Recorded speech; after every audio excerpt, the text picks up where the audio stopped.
जय श्री कृष्णा। आइए आज हम आपको सुनाते हैं गर्भ गीता का संपूर्ण पाठ, जिसमें भगवान श्री कृष्ण और अर्जुन का संवाद है। विशेषकर गर्भवती महिलाओं के लिए अत्यंत कल्याणकारी और फलदायी माना जाता है। यह न केवल गर्भस्थ शिशु को उत्तम संस्कार, ज्ञान और सकारात्मक ऊर्जा प्रदान करता है, बल्कि माँ के तनाव को कम कर मानसिक शांति और खुशी भी लाता है। यह पवित्र ग्रंथ व्यक्ति को जन्म मरण के चक्र से मुक्ति और मोक्ष प्राप्ति में सहायक माना जाता है। इतिहास गवाह है, हर वो माँ जिसने अपने गर्भ काल को भक्ति और सच्चे विचारों से पवित्र बनाया, उसने केवल एक बच्चे को नहीं बल्कि एक युग को जन्म दिया। क्योंकि माँ केवल शरीर नहीं गढ़ती, वह आत्मा को भी आकार देती है। जिस गर्भ में भगवान का नाम गूंजता है, वहाँ केवल जीवन नहीं, प्रकाश जन्म लेता है। माँ जब गर्भावस्था में गीता सुनती है तो केवल कान नहीं सुनते, आत्मा सुनती है, और वह शिक्षा गर्भस्थ शिशु की आत्मा में उतर जाती है। यही कारण है कि भगवान श्री कृष्ण ने स्वयं कहा, जो मन को साध ले वही सृष्टि को साध लेता है। और माँ का मन ही तो बच्चे का प्रथम संस्कार होता है। बहुत समय पहले एक छोटे से गांव में सीता नाम की एक स्त्री रहती थी। वर्षों की प्रतीक्षा के बाद जब वह गर्भवती हुई तो उसका जीवन बदल गया। वह रोज सुबह सूर्योदय से पहले स्नान करती, दीप जलाती और श्री कृष्ण का नाम लेकर गीता का एक श्लोक सुनती थी। वह कहती, मुझे कोई राजा नहीं चाहिए, बस एक ऐसा पुत्र चाहिए जो सत्य, करुणा और धर्म का दीपक बने। गांव की औरतें हंसती, सीता, क्या गीता सुनने से बच्चा महान बन जाएगा? वह मुस्कुराकर जवाब देती, शायद गीता बच्चा नहीं बनाती, लेकिन माँ को देवी बना देती है, और जब माँ देवी बन जाए तो बच्चा स्वयं देव स्वरूप होता है। समय बीता, उस घर में एक बालक जन्मा जिसके चेहरे पर अजीब सी शांति थी, जिसकी आंखों में उम्र से पहले समझ थी। वह बड़ा होकर साधारण नहीं रहा, गरीबों के लिए आश्रय बना, झूठ और अन्याय के सामने सत्य का दीप जलाया। लोग कहते हैं यह बालक किसी देवी का आशीर्वाद है। सीता बस मुस्कुराती और कहती, नहीं, यह गीता का प्रभाव है। शास्त्र कहते हैं गर्भ वह मंदिर है जिसमें आत्मा और परमात्मा का मिलन होता है। माँ के विचार, उसकी भावनाएं, उसकी दिनचर्या, यही उस मंदिर की ऊर्जा बनाती है। अगर माँ का मन भय, ईर्ष्या और क्रोध से भरा होता है तो बच्चा उसी अंधकार से जन्म लेता है। लेकिन अगर माँ का मन भक्ति, प्रेम और शांत चिंतन से भरा हो तो बच्चा स्वयं उस प्रकाश का वाहक बनता है। महाभारत की कथा इसका सबसे बड़ा प्रमाण है। गांधारी ने 100 पुत्रों को जन्म दिया, लेकिन उनमें से सबसे प्रमुख दुर्योधन बना, क्योंकि गर्भ में ही उसने माँ के भीतर के क्रोध और दुख की ऊर्जा को आत्मसात कर लिया था। पर उसी समय देवकी ने कारावास की पीड़ा में भी भगवान का नाम नहीं छोड़ा, भक्ति की लौ बुझने नहीं दी, और उसी लौ से भगवान श्री कृष्ण का जन्म हुआ। दोनों गर्भ थे, पर परिणाम एक जैसा नहीं था, क्योंकि फर्क माँ के विचारों का था। आज विज्ञान भी जानता है कि गर्भस्थ शिशु माँ की आवाज, भावनाओं और आसपास की ध्वनियों को महसूस करता है। यही कारण है कि प्रीनेटल लर्निंग यानी गर्भ शिक्षा अब शोध का विषय बन चुकी है। जब माँ गीता सुनती है तो उसके मन में शांति आती है, तनाव और चिंता दूर होते हैं, वह स्थिर होती है, और वही स्थिरता उसके शिशु की आत्मा में उतर जाती है। गीता के श्लोकों की दिव्य कंपनी माँ के मन के भय को मिटाकर बच्चे के भीतर साहस और विवेक के बीज बो देती है। अगर गर्भवती माँ रोज यह मंत्र जपती है तो वह केवल अपनी भक्ति नहीं कर रही, वो एक आत्मा को दिव्यता के लिए तैयार कर रही है। भगवान के नाम का अर्थ है अपने भीतर की चेतना को जगाना, और जब माँ की चेतना जागती है तो बच्चे की आत्मा स्वतः प्रकाशित होती है। माँ का हर विचार, हर भावना एक बीज है जो गर्भ में बोया जाता है और आने वाले कल में फल देता है। राजा उत्तानपाद की पत्नी सुनीति जब गर्भवती थी, वे दिन रात भगवान विष्णु का नाम जपा करती थी। उनका कहना था कि मैं ऐसा पुत्र चाहती हूँ जो सच्चे अर्थों में भगवान का भक्त बने, और परिणाम उनके गर्भ से ध्रुव जन्मा वो बालक जिसने 5 वर्ष की आयु में तपस्या कर स्वयं भगवान विष्णु का साक्षात्कार किया। यानी माँ का भक्ति भरा संकल्प ही संतान का भविष्य बनाता है। अब यह प्रश्न है कि आज की माँ क्या सोचती है। अगर वह दिन भर तनाव में, झगड़ों में या मोबाइल के नकारात्मक समाचारों में उलझी है तो वही स्पंदन गर्भ तक पहुँचता है, बच्चा उसी ऊर्जा में पलता है। पर अगर माँ रोज 15 मिनट गीता का सार सुने, कुछ समय ध्यान में बैठे भगवान का नाम ले, उसका शिशु भी शांति, विवेक और संस्कारों में पलता है। श्री कृष्ण कहते हैं, जो मनुष्य मुझे सदा स्मरण करता है मैं उसके हर कर्म में बस जाता हूँ। तो सोचिए, अगर माँ अपने गर्भ में रहते बच्चे के साथ कृष्ण का स्मरण करती है तो बच्चा जन्म से पहले ही भगवान की छाया में पलता है। भगवान श्री कृष्ण ने कहा है कि जो भी मनुष्य श्रद्धा और भक्ति के साथ गर्भ गीता का चिंतन और श्रवण करता है वह जन्म और मृत्यु के चक्र से मुक्त हो जाता है। वह फिर कभी गर्भास को प्राप्त नहीं करता बल्कि प्रभु के श्री चरणों में स्थान पाता है। माना जाता है कि जो स्त्री गर्भकाल में इस गीता का पाठ करती है या सुनती है वह अपने शिशु के भाग्य का निर्माण करती है। उसे गर्भकाल की कठिनाइयाँ सहजता से पार हो जाती हैं और उसका बालक संस्कारी, बुद्धिमान एवं स्वस्थ होता है। श्री कृष्ण अर्जुन को बताते हैं कि जो प्राणी भगवान के विमुख होकर केवल माया में लिप्त रहते हैं वह विभिन्न रोगों और कष्टों से ग्रस्त हो जाते हैं, परंतु जो मेरी भक्ति में लीन रहते हैं वह जीवन में सुख, शांति और स्वास्थ्य को प्राप्त करते हैं। भगवान कहते हैं, जो मनुष्य अपने गुरु की सेवा करता है उसका जीवन धन्य हो जाता है। गुरु के बिना ईश्वर की प्राप्ति असंभव है। जो गुरु की अवहेलना करता है वह जीवन भर अज्ञान और दुख में भटकता है। इस गीता का श्रवण करने या पाठ करने वाला मनुष्य सभी पापों से मुक्त हो जाता है। उसके जीवन में शुभता, समृद्धि और आनंद का वास होता है। गर्भवती स्त्रियों के लिए यह गीता का एक रक्षा कवच के समान है।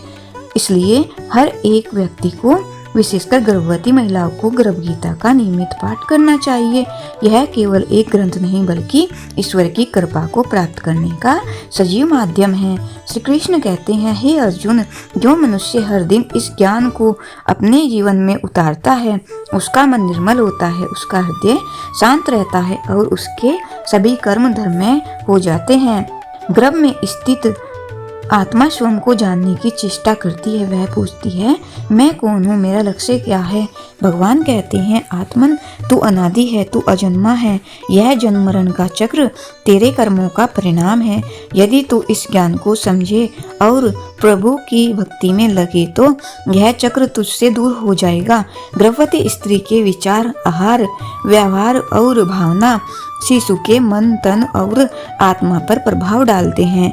यदि वह गर्भकाल में भक्ति, सेवा, संयम और गीता ज्ञान को अपनाती है तो उसका गर्भस्थ शिशु भी दिव्य गुणों से युक्त होता है। भगवान श्री कृष्ण कहते हैं, हे माताओं, तुम केवल शिशु को जन्म नहीं देती, तुम एक युग को जन्म देती हो। तुम्हारे विचार आने वाले भविष्य को गढ़ते हैं। अतः अपने गर्भकाल को भक्ति, ध्यान और ग्रंथों से पूज्य बनाओ। जो मनुष्य अन्न का दान करता है वह धन्य होता है। जो ज्ञान का दान करता है वह सदियों तक स्मरण किया जाता है। जो गुरु की सेवा करता है वह प्रभु के साक्षात दर्शन करता है। जो अपने जीवन को परोपकार में लगाता है वह स्वर्ग से भी श्रेष्ठ स्थान पाता है। अर्जुन ने पूछा, हे प्रभु, मनुष्य को संसार में मोह क्यों होता है। भगवान बोले, हे पार्थ, जब प्राणी मेरी कृपा को भूल जाता है तब वह माया के जाल में फंस जाता है। मोह, लोभ, क्रोध और अहंकार उसके जीवन को भ्रमित कर देते हैं, परंतु जो मनुष्य आत्मचिंतन करता है, साधना करता है, गुरु के मार्ग पर चलता है वह जीवन की सच्चाई को जान लेता है और उस सत्य के मार्ग पर अग्रसर हो जाता है। श्री कृष्ण समझाते हैं कि हे आत्मन, तू कोई साधारण शरीर नहीं, तू वह चेतन शक्ति है जो ना जन्मती है ना मरती है। यह शरीर तो तेरा अस्थायी वस्त्र है जिसे तू जन्म जन्मांतरों में धारण करता है। गर्भावस्था में जब तू माँ के गर्भ में प्रवेश करता है तब तुझे तेरे पूर्व जन्मों की स्मृति होती है। तू जानता है कि यह संसार एक बंधन है, एक मोह का जाल है। तब तू रोता है, पुकारता है, कहता है, हे प्रभु, अब की बार मुझे मोक्ष देना, मुझे भक्ति का मार्ग दिखाना। मैं तेरे चरणों की ओर लौटना चाहता हूँ। पर जैसे जैसे तू जन्म लेता है, यह संसार तुझे फिर मोह में जकड़ लेता है। भूल जाता है तू अपना संकल्प, भूल जाता है तू अपना लक्ष्य। भगवान कहते हैं, हे प्राणी, तू मेरी संतान है, मैं तुझ में हूँ, तू मुझ में है। यदि तू इस जन्म में भी भटक गया तो फिर तुझे अगले जन्मों की सीढ़ी चढ़नी पड़ेगी। इसलिए मैं तुझे यह गर्भ गीता का उपदेश देता हूँ, जिससे तू मोह से मुक्त होकर सत्य को अपनाए। गर्भ केवल एक जैविक प्रक्रिया नहीं है, एक दिव्य निर्माण है। माता केवल शिशु का शरीर नहीं बनाती, वह उसकी आत्मा को संस्कार देती है। जैसे बीज में पूरा वृक्ष छुपा हुआ होता है, वैसे ही गर्भ में संपूर्ण भविष्य छुपा होता है। माँ का मन यदि शांत, पवित्र और प्रभु भक्ति में डूबा हो तो गर्भस्थ शिशु एक महापुरुष बनता है। माता यदि क्रोध, लोभ, चिंता और भय में रहती है तो वही मानसिकता शिशु में अंकित हो जाती है।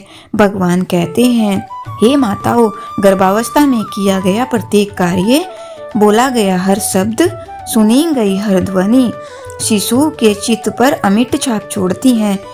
इसलिए गर्भकाल में माता को चाहिए कि वह श्रीमद् भागवत, रामायण, गीता, गर्भ गीता जैसे पवित्र ग्रंथों का पाठ करे, सत्संग सुने, संतों के वचनों का श्रवण करे और सात्विक जीवन अपनाए।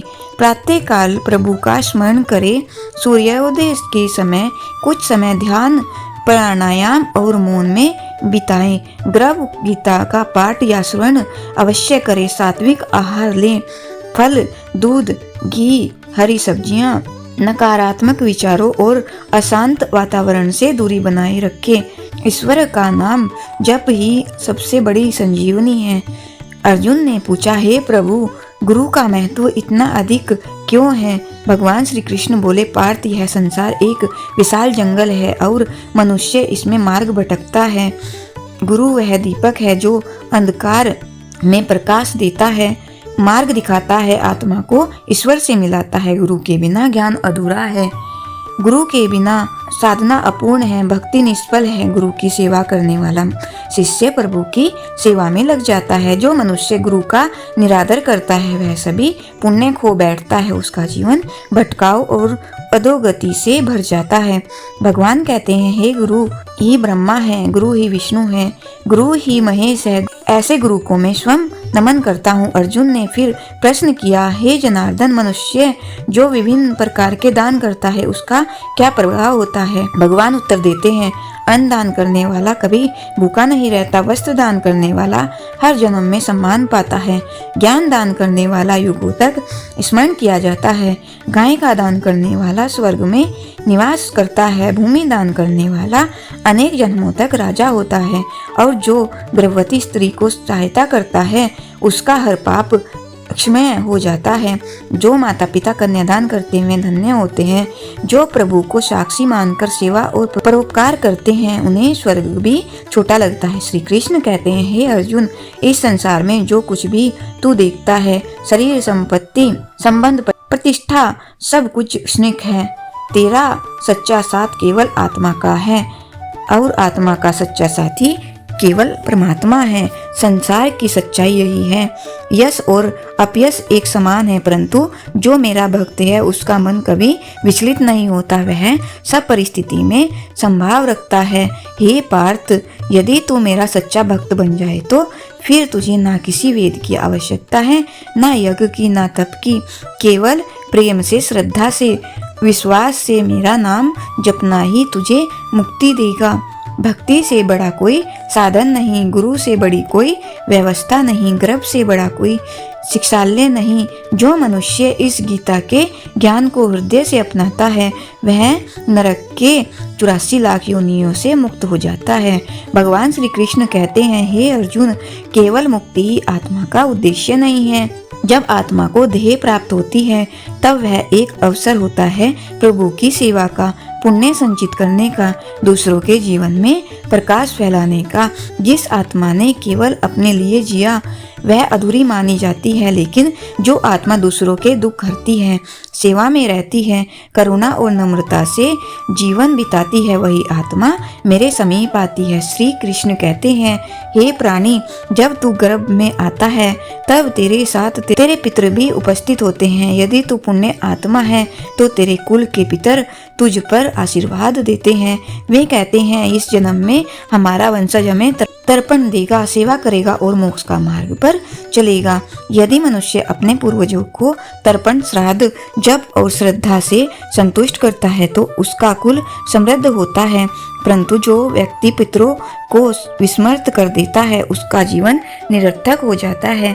गर्भ केवल शरीर का निर्माण नहीं है, वहाँ भावनाओं और संस्कारों के बीज डाले जाते हैं। जैसे बीज वैसा वृक्ष, जैसे संस्कार वैसा जीवन। भगवान कहते हैं, हे माता, यदि गर्भ में ही सत्य, सेवा, त्याग, श्रद्धा, भक्ति और प्रेम के बीज बोएगी तो तेरा शिशु एक दिव्य आत्मा बनेगा। पर यदि गर्भ में ही भय, द्वेष, मोह और लोभ के विचार होंगे तो बालक का चित्त कलुषित हो जाएगा। इसलिए माता को चाहिए कि वह संपूर्ण गर्भ काल में पवित्र ग्रंथों का पाठ करे, सच्चे भाव से जीवन जिए और नकारात्मकता से दूरी बनाए रखे। गर्भवती स्त्री के लिए ध्यान और जप अत्यंत आवश्यक है। ओम नमो भगवते वासुदेवाय का जप बालक में आत्मबल धरता है। श्री राम जय जय राम। भगवान कहते हैं, हे माता, तू जप कर, लेकिन केवल मुंह से नहीं, हृदय से, क्योंकि जब तू भाव से नाम जपेगी तब मेरा आशीर्वाद तेरे गर्भस्थ बालक तक पहुंच जाएगा। गर्भ एक यज्ञ कुंड है जहां अग्नि के रूप में भावनाएं, आहुति के रूप में संस्कार और देवता के रूप में आत्मा निवास करती है।